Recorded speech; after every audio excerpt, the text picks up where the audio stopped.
Dr. C. Victor Herman III, and I'm taking it to the house. And I'm Dr. Timothy Hoover.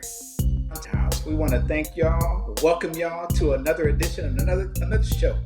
Let's get it on. Let's get it on.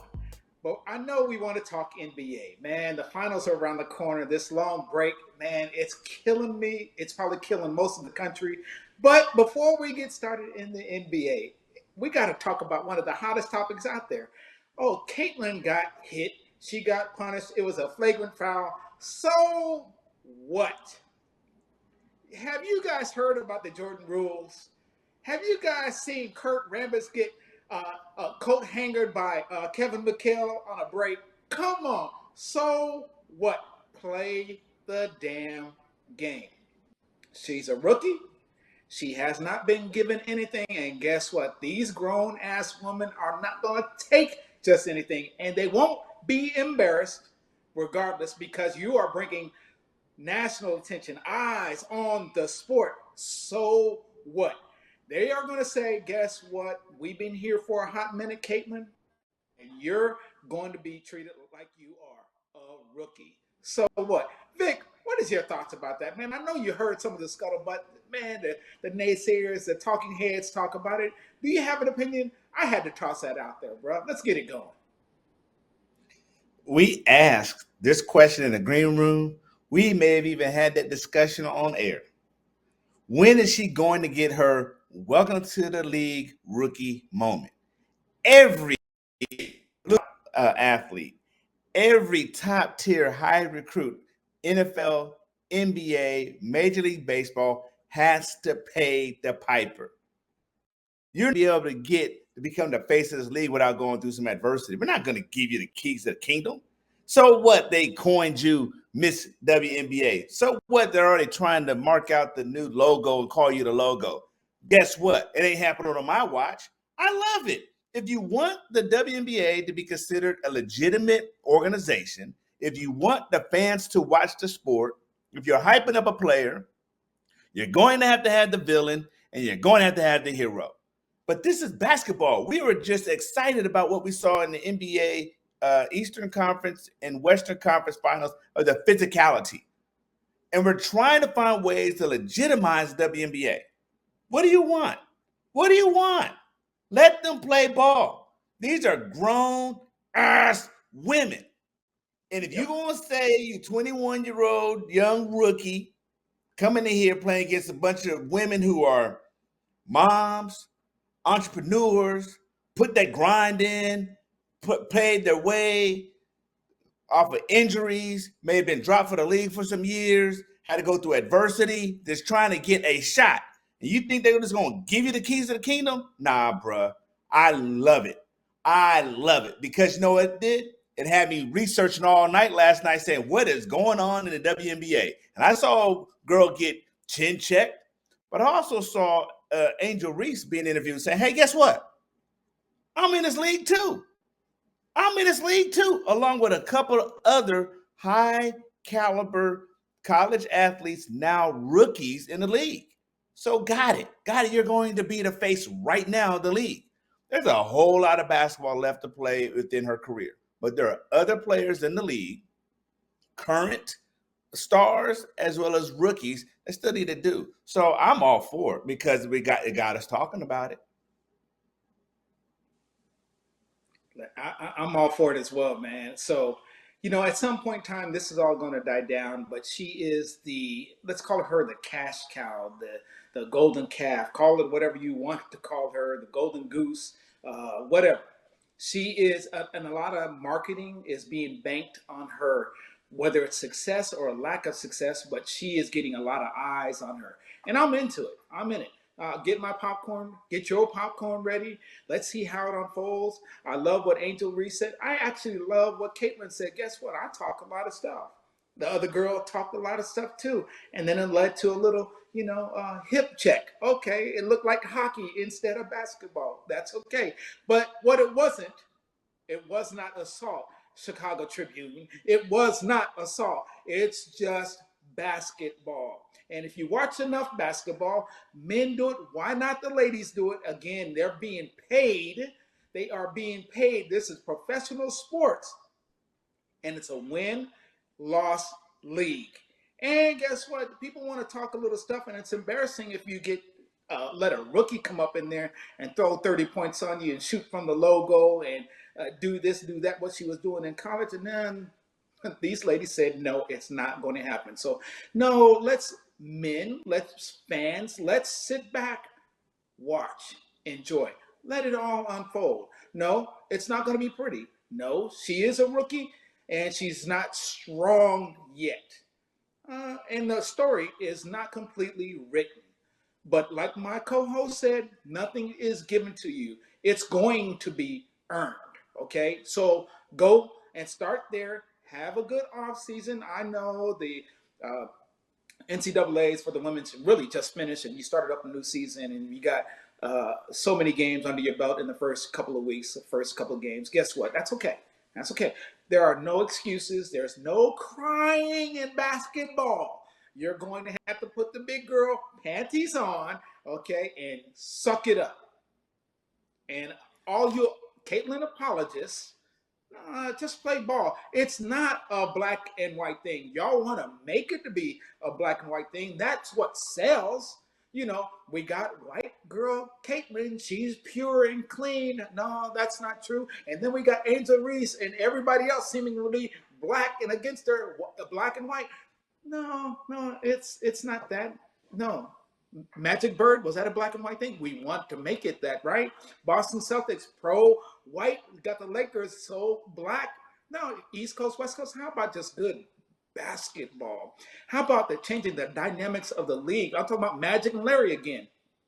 How about taking the league forward, leaps and bounds? How about bringing, from tape delay to live TV? How about changing the course of the NBA as we know it today? Marketing to where it's entertainment and it's not just something that a few sports dudes do on the weekend. No, that's what the WNBA is going to go through if it goes on the trajectory that is projected. So sit back, get your popcorn, enjoy the ride.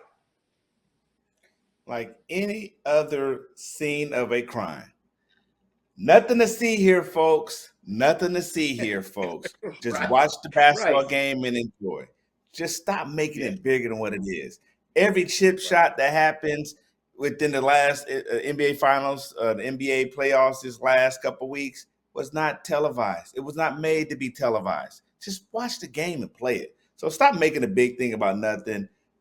So let's play ball. Welcome to the league, rookie.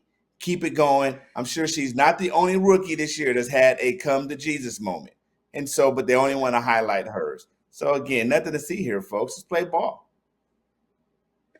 Well, you weren't with us last week. By this time last week, man, Indiana got swept by Boston. We knew Boston was waiting for the winner of the T-Wolves and the Mavericks. And that was really already 3-1. And essentially, most of us know Mavericks went ahead and took care of business, and it was a 4-1 whoop-ass whooping, especially that last game where Minnesota really didn't show up. So let's go there. Let's start there. We got a finals now, brother. We got Boston, and we got Dallas. We got the Mavericks. We got the Celtics. We got stars on both sides. We got finishers on both sides. We got 3-point. We got defense. We got good coaching. We got good benches. Man, I don't know where you want to start, but jump in there, bro. Get wet.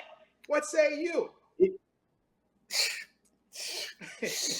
Look, bruh, I'm excited. I'm excited because you start asking yourself, is this the best matchup? Not because they made it. And I've seen the TikTok about how the Celtics manufactured their way here because every game they played has got it. But here we are. This is going to be a great finals, bro. A redemption tour, going back to Boston to do what he couldn't do there. Luka finally making it through the arduous postseason where he continued to lose against either Golden State, Denver, even the Lakers. I mean, he's been through it. Has he paid his dues? He lose Jalen Brunson to the Knicks, but yet you pick up Kyrie, the remodeled of their team. They pick up PJ Washington. I mean, Nico Harrison, bruh, as a GM. So you look at this part. Then the other story, can the Celtics do it? They've had this core for so long. They've had this core. Even this postseason alone, had they truly been tested, I shared they had not been tested. Yes, because of those injuries. And some games they just took off. Were they supposed to go 6 games against the Cleveland Cavaliers without Donovan Mitchell and their other star? No. So had they been tested, did they really pass the test against the Indiana Pacers? Because there are games that you would think they should have blown them out without a Tyler Halliburton. So I'm excited about that. Then you have, is it Jaylen Brown's team or is it Jason Tatum's team? You know, because we know Tatum has always gotten the limelight. Brown has gotten the strobe light. You can't really see him. Yet he is the most impactful player on that team. He is the alpha. Yet he has not gotten that props. Does he define himself in this postseason as, this is my team? He already won the Eastern Conference Finals MVP. So you got those two narratives, and can they get over the hump? Can they get over the hump? And I'm speaking not as a Laker fan, because I don't want them to get over the hump, but can they get over the hump? So there's so many different stories here that has me ready, as you stated. Wow. The future. Why is it so slow? Let's just play some ball. So I'm excited, bro. Where are you at?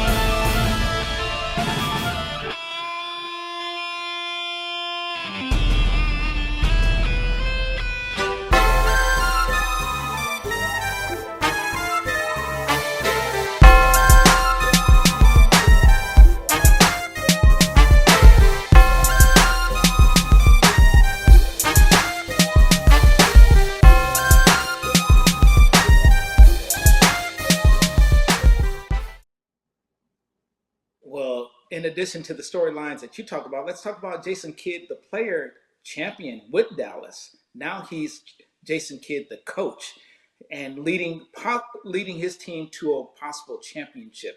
I like that storyline. Kristaps Porzingis, he's going to play. What, former Maverick, if I'm not mistaken, isn't that correct? But everybody's pointing to Kyrie returning as a former Celtic. Interesting storyline. The best defense in the league since the All-Star break has been the Dallas Mavericks. Well, that's a storyline, and that's a head scratcher. Why? Because Luka has never been known to play defense. Kyrie Irving has never been known to play defense. But my goodness, when you talk about team concept, when you talk about Gafford and Lively, and you talk about Washington, and you got your other boy, Lefty, his name escapes me right now, but doggone. Yeah. So Jason Kidd, too, defensive-minded coach, defensive-minded player, but he's great at adjusting. So those storylines, defense against offense. One thing I do know about Luka and Kyrie, one thing I do know, can't stop them. Can't stop them. Can't stop them. Who is going to match up against Luka? I don't care. You put a big on him, the big is too slow.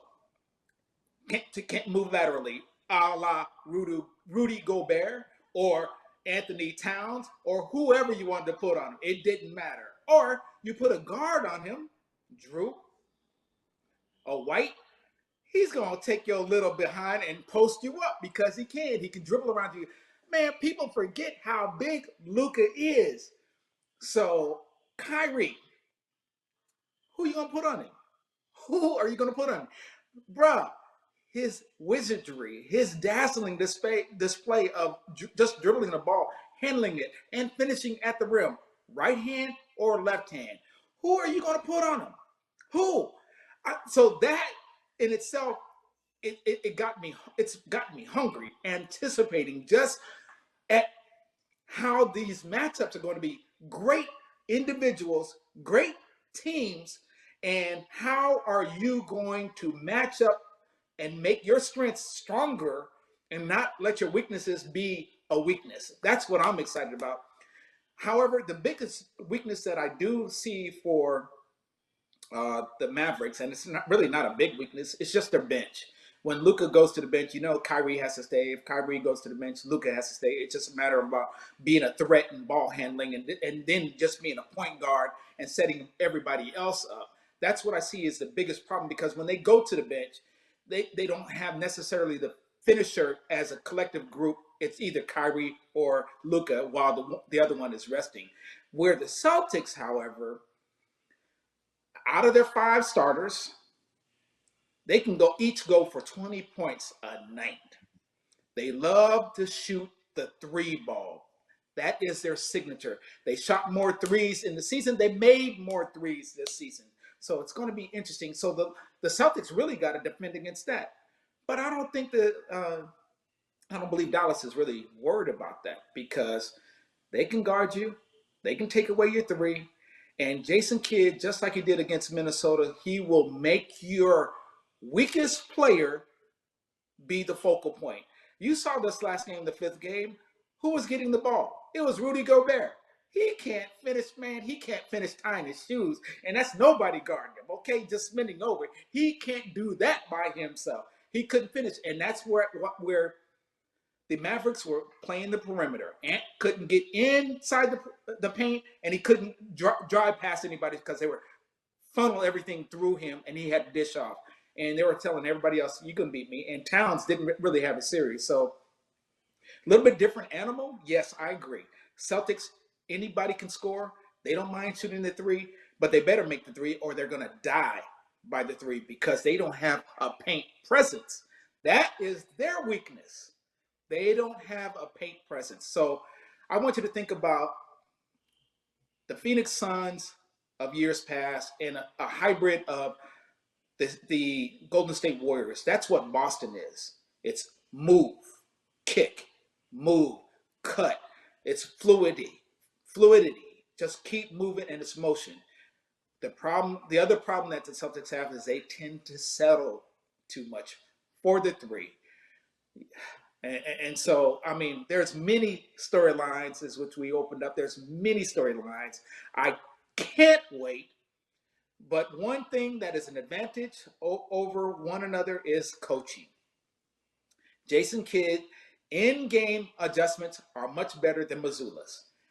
No question about it. Mazzulla is okay to good, maybe a B minus. Jason Kidd, I'm giving him a solid A. Not an A plus, but a solid A. But it's what he's doing when he makes his challenges. His challenges, usually he's winning at the challenges. How to even make a challenge, a good challenge. How to sit his boys down and revisit and reinvest and redo during the game. In-game adjustments are very good. So I think that's the advantage that one of the other advantages that the Mavericks have is coaching. I think what really impresses me with Dallas, consistency. I haven't seen them I haven't seen them go outside their norm. Meaning they know who they are. They know who they are.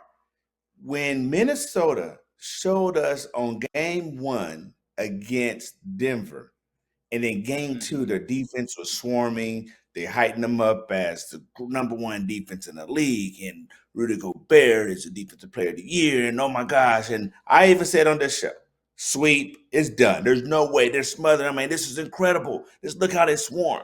And then something happened. They moved back to Minnesota, and Denver said, we know who we are. And for some reason, Minnesota forgot who they were, the defense. They just seem all over the place and disappeared for a couple of games. Same thing here. Dallas and Minnesota. Minnesota, this again, they felt they knew who they were. They're still young. But yet Dallas, even the loss that they had, okay, they still knew who they were. Shots just were not falling. It's not something where we're a paint team, we're a 3-point team, now we're trying to be something we're not. No, they knew exactly who they were. They just weren't able to make the shots. Yeah. That's something I see because of great coaching, which we have seen throughout the playoffs, coaches that were subpar and those who are above the bar. And with Jason Kidd being above the bar, his team is consistent. I don't see that level of consistency with Boston, a la the game against Cleveland. A couple of those games, if Halliburton's not dribbling the ball off his ankle in game one and doing other stupid stuff, that game could have went longer than it needed to be. That series could have gone longer than it needed to be. But because Indiana is not consistent, as well as Cleveland just didn't have the manpower, yet they weren't consistent. They couldn't push it. And so many would say Boston lost those games, not the other team won the game. And so that's something that I see significant with Dallas, which I'm very interested in watching how it play out because of their consistency. Jason Kidd is a beast. He's this year seems he may have been underrated. What he's done. I know they gave a lot of props to OKC, Minnesota's young up and coming, but wow, I this is the way it's supposed to be. When I say that, yes, it's great to see the darlings of the league, and we know that's the future faces of the franchise of the league. When we look at Ant-Man and SGA and those type of things, awesome. Number 1, number 3 seeds, got it. However, in this league, those young guys don't make it. Jordan doesn't make it his first 2. Yes, you got the flash. Yes, you got the panache. Yes, you got the drive. You don't get it that first year. Unless your name was Magic Johnson, but that wasn't Magic Johnson that got it. That was Kareem and team. What I'm meaning is Luka paid his dues. The same question when Ant said, what do you mean? We've been losing for 20 years. Yeah, you're right. Y'all haven't lost for 20 years. Luka's been going at it for 6 years. He's hungry. He's mad. He's angry. That's what you need. He got a chip on his shoulder. Right now, Minnesota should be thinking that will never happen to us again. How dare us? And they feel that. They need to lose again next year. All that hunger, which creates this level of drive like you will not get past me. They have the chip, and Boston has a chip. Because Boston's been to the championship and lost. So, but they're not lost with this coach. Oh, no, have lost with this coach. So, again, that's where the interesting thing will be. Again, I give the nod to Dallas. I will make my call, say Dallas in 6. I think it's going to be a great series. I think Jason Kidd and team with their consistency and their hunger, because while Boston may have been there, I don't know if they're as hungry. I don't know. We've seen Jason Tatum. There's a time when Jason disappeared. And so Luka and Kyrie, they're 2 seasoned vets to let this walk. Since Kyrie won the championship in Cleveland, he's gone to 2 other teams and haven't made it happen. This is his 3rd team since then. He understands how hard it is to win this league. He will not let this go down again without him winning. I love it. I was going to ask you who you pick, and is that with your heart or is that with your head? Your choice with Dallas in 6. All head, baby. I'm not even thinking about Lake Show. We didn't have a doggone head coach. Because mad respect to Boston, they made it. They were a team to beat. And if there's anything, without me saying it, if they did win, does that motivate the Lakers to say, stop playing around? Stop playing around. However, I truly believe that Boston's record can be skewed a little bit. They're still a great team, but it's the East, particularly the way they ran through the postseason. Again, you play who's on the court. I still don't believe they've been tested to what Dallas is going to give them. Dallas has been tested in this postseason. Dallas has been tested throughout the Western Conference. So it's purely with my head. I believe Luka and Kyrie are a formidable matchup, very versatile. The nod goes to the head coach, Jason Kidd, and I think it's time for Dallas, and they paid their dues. Yeah, you make a very good point about the inconsistencies, and that's why I give some doubt to the want to or the motivation for the Boston Celtics. How and you also said they have played those inconsistencies. Maybe they have played down to the competition. Of the belief too that they can play up to the competition. That's how inconsistent they are. So that's what I fear is that they can play up. So unlike you, I am wanting Mavericks to win from my heart because I am a diehard Laker fan. I don't want Boston to win another one, which will put them one ahead of the Lakers. I want to, with my heart, not my head, say that. But my head says this is an even matchup. My head says this is an even matchup. Even with the inconsistencies and the strengths of one and the weaknesses of the other, I see an even series. I see it going 3-3. However, it's not a 6-game series. It is a 7-game series. Somebody has to win that last one. And it pains me to say this. The last game in Boston, you would have to give the nod to Boston. You would have to. That's my head speaking. But man, we talked about it in the green room. Kind of a side note. It was asked, who's the best team to beat Boston? Well, the best team is to beat Boston is not in there, and that would have been Denver because they could not have been able to match up with Jokic by no means, no way, no how. I still believe they have a problem matching up with Luka. They have a problem matching up with Kyrie, but guess what? Kyrie and Luka still have to match up too on the other end. So that's the problem that I see. So the best team is Dallas, the best team coming out of the West to face Boston. They're the only team. And so having said that, they're going to have they can't take Boston lightly, and I don't think they will. Like you said, they've been tested. Minnesota gave them a good fight because you had to pull it out at the end just about every game except for the fifth game, the final game. Uh, and then OKC made them run for their money also. I'm talking about Dallas. So nothing has been easy for them on their road. However, like you said, you pointed out and you made very, very clear, Boston had a little bit easier road, but this is not going to be that for either of them. This game, this series right here, it's not OKC. It is not Denver. It is not Cleveland. It is not Miami. This is not Indiana. This is a different animal. And I believe pride is at stake, and a lot is at stake. And what we do know about pressure, pressure does bust pipe, but it also makes diamonds. And so glory can be, legends are made right here, right now in front of us. Who am I picking? I already said with my heart, I already said Dallas. My head says Boston. And right now I'm at odds with me. I am going to want to let it play out. I would like to be a prognosticator. I would like to be the weatherman. I would like to be able to say, this is what's going to happen, and I'm more wrong than I'm right. But a gun is to my head. If a gun is to my head, I'm like you, bro. A gun is to my head, and I got to make a choice. Dallas in 6. Don't let it get to 7. Don't let it go to Boston. Yeah. Dallas in 6. Because they got to match up with Gafford and Lively in the middle, and those boys do play defense. They will be like an ICBM air defense artillery battery. They're going to swat everything coming in. However, because Boston wants to stay on the perimeter, will they be able to go out and play them on the perimeter? That's a big question. Let's see how that plays out. But gun to my head. We got a Mossberg pointed at me, and my wife is over there, and she said, "No, not my baby. No, not my baby." Dallas in 6. Dallas in 6. I'm feeling that. And as we have stated, Boston does have home court advantage.